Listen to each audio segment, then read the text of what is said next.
जैसे मैंने पहले बताया था कि किस तरह से एक शक्ति 3 में बट जाती है और 3 गुणों में कार्यान्वित होती है। त्रिगुण में वो कार्यान्वित कैसे होती है कि पहली शक्ति, जिसे कि हम महाकाली की शक्ति कहते हैं, जो आदिशक्ति का एक स्वरूप है, उससे संसार में स्थिति होती है, चीज होती है, क्रिएशन होता है, जिससे हम होते हैं। उस शक्ति से ही स्थिति नहीं भी होती है, जैसे स्विच ऑन भी हो सकता है, ऑफ भी हो सकता है। उसी के कारण हम नष्ट भी हो सकते हैं पूरी तरह से। अगर परमात्मा ने सोच लिया कि वो आंख मूंद ले और उस शक्ति का कार्य न देखे, तो यही शक्ति से हमारा संहार भी होता है। लेकिन ये जो शक्ति है, इसमें क्या निहित है? इसमें कौन सा स्वरूप परमात्मा का है? मैंने आपसे कहा था उसे ईश्वरी शक्ति कहते हैं। वो परमात्मा का ईश्वरीय अंश है, जिससे कि परमात्मा साक्षी स्वरूपत्व में बैठे रहते हैं और हमारे अंदर में भी साक्षी स्वरूपत्व आता है। किंतु साक्षी स्वरूपत्व का संसार में अभियान क्या होता है? कार्यान्वित कैसे होता है? जिसे आज हम वाइब्रेशंस करके जानते हैं, वो इसी शक्ति से बहने वाली स्पंदन का नाम है। ये जो शक्ति हमारे अंदर से बह रही है, आपके अंदर से जो वाइब्रेशंस आ रहे हैं, ये वही शक्ति है। वो सर्वभूतों में, सर्व जगह में, चाहे वो चीज मरी हो, स्थिति में हो, जीवंत हो, हर में ये वाइब्रेशंस है।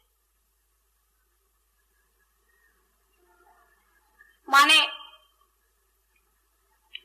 अणु, रेणु, मॉलिक्यूल्स, एटम्स, सब के अंदर यह शक्ति स्थिति बन करके, विटनेस बन करके रहती है।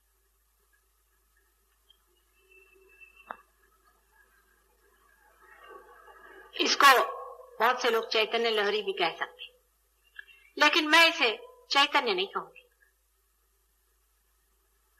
चैतन्य तो परमात्मा की पूर्ण शक्ति का अगर नाम है, तो इसे आप चैतन्य नहीं कह सकते, लहरी मात्र कहिए। परमात्मा की प्रेम की लहरी, उसके प्रेम का स्पंदन। मनुष्य मात्र में भी वो शक्ति हृदय में रहती है और वहां स्पंदित रहती है। मनुष्य मात्र में जो हृदय में स्पंदन होता है प्राण का, वो यही शक्ति है। इसलिए उसको आप प्राण शक्ति भी कह सकते हैं। और यही वो शक्ति है जिसके कारण संसार में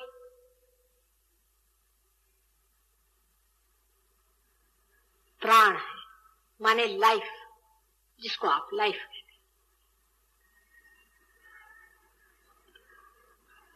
दूसरी शक्ति, जिसे कि हम ब्रह्मा की शक्ति कहते हैं या मां सरस्वती की शक्ति कहते हैं, जिसे सारा संसार बना हुआ है, जिसके कारण सारी सृष्टि की रचना हुई, जिसके कारण सब ग्रह गोल, चंद्र, सूर्य, पृथ्वी आदि सब जितना भी मैटर है वो बना।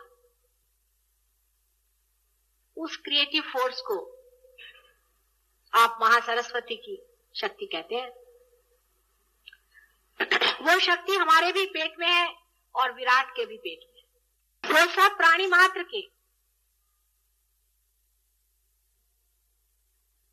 पेट में स्थित होती।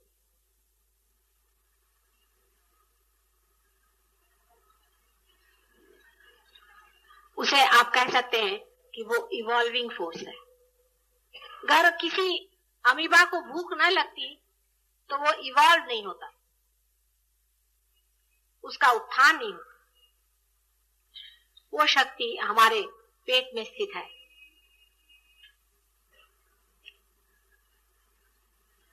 जिसको कि हम लोग रजोगुण के नाम से जानते हैं। जो कार्यान्वित होती है, जिसके कारण मनुष्य इस दशा में पहुंचा है, इसे इवोल्यूशन कहते हैं।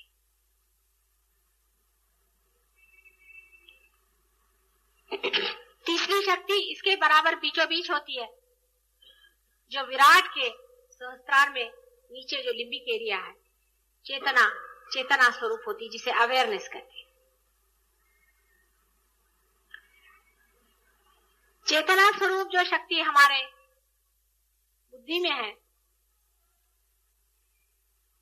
उसे हम महालक्ष्मी की शक्ति कहते हैं।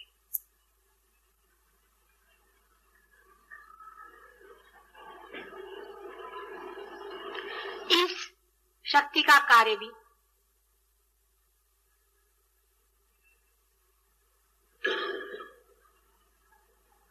ऐसा है कि जो कुछ भी संसार में हो रहा है उसे जानना।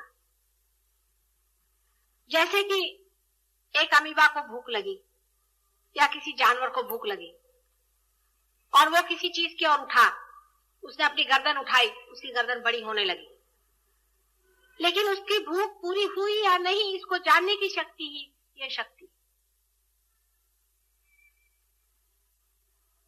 और इसी को लोग सत्वगुणी शक्ति कहते हैं।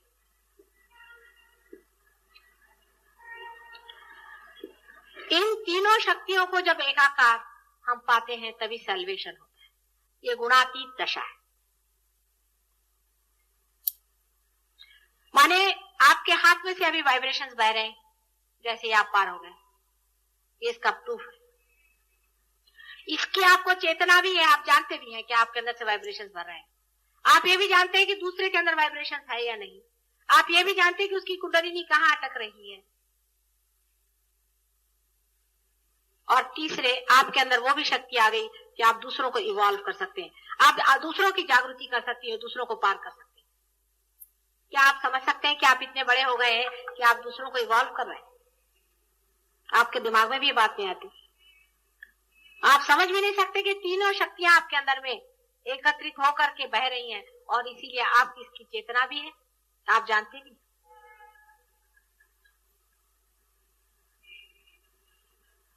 यही गुणातीत दशा है।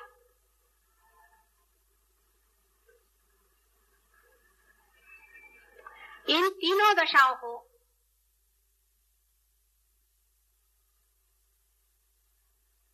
जब हम पार कर लेते हैं तो चौथी दशा में आते हैं, जहां तीनों का मिलन हो गया, एक ही धारा बन गई हो। यही फोर्थ डायमेंशन, यही चौथा डायमेंशन। और इस चौथे डायमेंशन में जब हम चलने लगते हैं तभी हम गुणातीत दशा में जाते हैं, जहां गुण हमसे छूट गए। तब यही चैतन्य, इसे कहना चाहिए, जहां आप absolute knowledge, absolute love and absolute bliss, इन तीनों के साथ में संबंधित हो।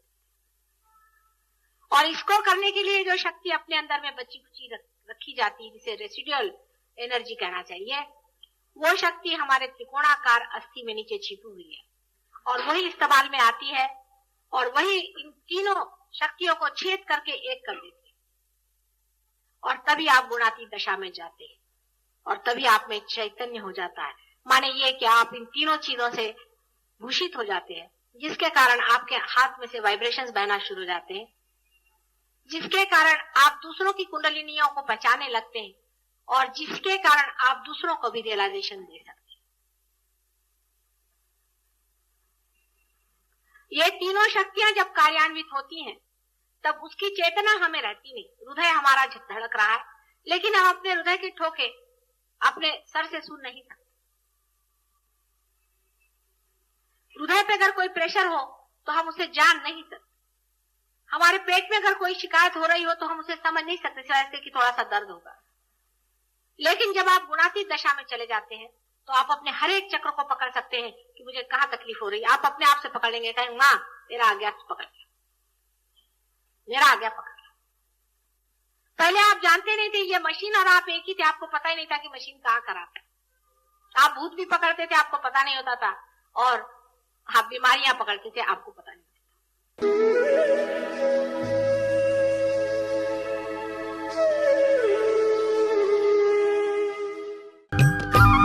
सब्सक्राइब कीजिए कुंडलिनी जागरण को और प्रेस कीजिए बेल आइकन को, जिससे कि आपको मिल सके हमारी लेटेस्ट वीडियो सबसे पहले।